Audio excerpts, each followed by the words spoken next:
السلام عليكم ورحمة الله وبركاته. ازيكم عاملين ايه؟ يا رب تكونوا بصحة وبخير. انا عامله لكم الفيديو النهارده زي ما انتم شايفينه قدامكم كده، عبارة عن القراقيش. بصراحة بطعم وريحة مش عايزة اقول لكم عاملة ازاي، وجميلة جدا وكمان موفرة، ويعني ما بتاخدش معاكي اي وقت خالص والله، ولا بتاخد مجهود ولا حاجة. بتعملها بكل سهولة، ويعني ايه، حاجة حلوة خالص. فعايزه اقول لكم بقى يا جماعه، اللي بيشوفني لاول مره يا ريت يشترك معايا في القناه بعد اذنكم. ولو يعني ايه مشتركين معايا، ما تنسوش تعملوا اللايك عشان الفيديو يوصل لاكبر عدد من المشاهدات. ودلوقتي نبدا في الطريقه على طول. ودلوقتي انا عندي كيلو من الدقيق الابيض متعدد الاستخدامات، او الدقيق المخبوزات. وانا طبعا نخلته. واول حاجه بقى هعملها كده، هجيب الخميره بتاعتنا. الكيس عبارة عن معلقة طعام خميرة، اللي هي الخميرة الفورية. ولو انت ما عندكيش خميرة فورية، ممكن تستعملي الخميرة البيرة عادي، دي او ديت تجني. بس انا استعملت الخميرة اللي هي الجافة ديت. وهضيف عليها الباكو دوت، عبارة عن معلقة من الطعام. وهضيف عليها معلقتين من السكر، معلقتين برضو طعام من السكر. ادي معلقة وهضيف التانية. ومعايا بقى بعد كده هضيف عليهم كوباية من المية الدافية، مش السخنة لا، ولا الباردة لا، الفترة اللي هي تحس ان هي ايه، سخنة شوية كده. واقلبهم بقى مع بعض لغاية ما يندمجوا مع بعض. واسيبهم بقى ايه على جنب لحد ما تبدأ الخميرة بتاعتنا ترتفع كده، لغاية ما نخلص ايه الدقيق بقى بتاعنا، ونخلص بقية الحاجة بتاعتنا ونضيفوها ونشوفوها مع بعض. نسيبها بقى على جنب كده. ونجيب بقى الدقيق بتاعنا اللي احنا نخلينه. واجيب بقى السمنة بتاعتنا، عبارة عن اللي هي الدهون بتاعتنا ديت، عبارة عن عاملة كوباية سمنة على كوباية من الزيت. طبعا عايزة تحطي زبدة، عايزة تحطي سمنة بلدي، عايزة تحطي كوبايتين زيت كوبايتين سمنة، دي بتاعتك انت وحاجتك انت. والمقدار بتاع السمنة ده عبارة عن كوبايتين من الشاي، اللي هي 200 ملي كوباية شاي، كوبايتين. واقلبهم بقى كده مع بعض، وابسهم زي ما بتبسي الكحك بتاع العيد، تفضلي تبسي فيهم لغاية ما يبقى عامل زي رمل البحر.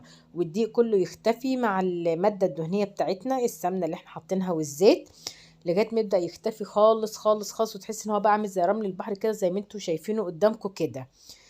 اهم حاجة تبسيه كويس جدا جدا جدا جدا، عشان ده سر نجاح القراقيش بتاعتنا، اللي هي قراقيش الافران اللي انت بتجيبيها من بره وكده. وبعد كده هحط رشة ملح. انا كنت المفروض ارشها الاول على دي، بس انا كنت ناسياها، فحطيتها عادي كده، مش هتخسر، عادي يعني هتقضي الغرض. وبعد كده هضيف بقى الخميرة بتاعتنا بعد ما ارتفت قدامكم. بسم الله ما شاء الله، الله اكبر، يعني جميلة جدا. ابدا بقى ايه، اعجن بقى كده. ولسه تحسي ان العجينة لسه طبعا محتاجة سوائل. فعندي كوباية من الحليب الدافي. ممكن تكملي بمية عادي، مش شرط حليب، بس تضيفي بقى المادة السائلة بتاعتنا، الحليب اللي باقي دوت شوية بشوية، ما تضيفوش عشان ممكن العجينة ما تحتاجوش كله. فانا لما ضفت اول شويه، تحسي ان العجينه لسه محتاجه سوائل، عشان تحسي ان هي لسه بتقطع معاكي كده، يعني ايه، مش انسيابيه كده، مش مندمجه كده مع بعضها. فهضيف شويه كمان من اللبن، وبرضو ابدا برضو اعجنهم لغايه ما اللبن يختفي، وتحسي ان العجينه بقت كويسه. وبرضو هضيف اخر شويه بقى معانا عشان العجينه بقى تظبط معانا كده. يبقى العجينه بتاعتنا خدت كيلو من الدقيق، عليه كوبايه من الميه الدافيه، وعليه برضو كوباية من اللبن. وحطيت طبعا الخميرة والسكر وشوية من الملح، رشة من الملح يعني. ودلوقتي العجينة بتاعتنا بسم الله ما شاء الله زي ما انتم شايفينها كده، ولا عادت بتقطع ولا عاد فيها اي حاجة خالص. ابدأ بقى ايه اغطيها، واسيبها ايه ترتاح شوية.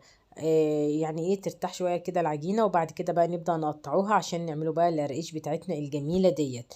وديت العجينة بعد ما ارتفعت زي ما انتوا شايفينها كده قدامكم، ابدأ بقى ايه اخرج الهواء اللي هي خدته.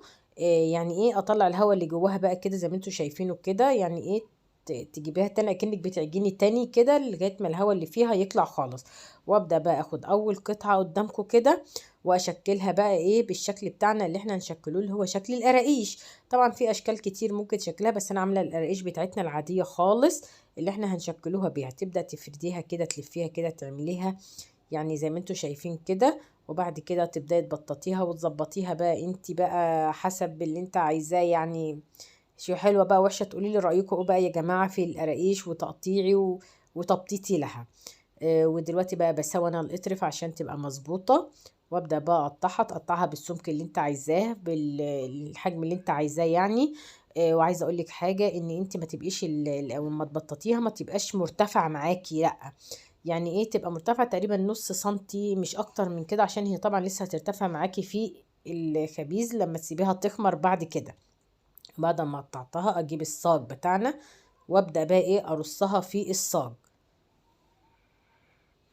وبعد ما ارصها في الصاج كده، طبعا بقى ايه، انا هخلص بقيه الكميه واوريها لكم طبعا كلها، ونشوف بقى كميه الكيلو دي عمل لي قد ايه من القراقيش. وديت اهيت اول جزء انا عملته، اول قطعه من العجين. واعمل بقى بقيه الكميه واوريها لكم ان شاء الله.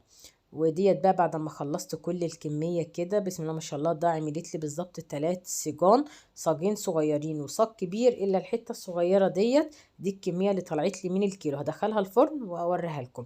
بسم الله ما شاء الله، دي بعد ما طلعت من الفرن قدامكم اهيت، وكنت عاملاها على فرن هادي جدا جدا جدا، عشان تطلع ناشفة ومستوية منك، عشان ما تحمرش منك وتبقى من جوه لسه طرية وما تبقاش كويسة. فاحنا عايزينها ناشفة، فلازم تهدي الفرن خالص علشان تطلع ناشفه. وادي هي لونها بسم الله ما شاء الله زي ما انتم شايفينه كده، انا بحب اللون دوت. وكده، وطبعا هفتحها لكم بقى عشان تشوفوها من جوه عامله ازاي. هي تشوفوا، والله يا جماعه جميله جدا، مقرمشه وجميله جدا وناشفه ومنفوشه وحلوه قوي قوي قوي. صدقوني هتعجبكم الطريقه ديت جدا وكويسه جدا. وعايزه اوريكم بقى ايه واحده تانية كده، واحنا ايه بنخبطوها كده علشان تحسي ان هي يعني ايه، ناشفه اهي. شوفي اهو، شوفي يعني مش طريه، لا انت، انا كنت عايزاكم تسمعوا الصوت بس مش عارفه انتوا هتسمعوه ولا لا. شوفوا ما شاء الله ناشفه. وما تنسوش تعملوا اللايك لو عجبكم الفيديو، وتشتركوا في القناه وتدعموني باشتراكاتكم، وباي باي.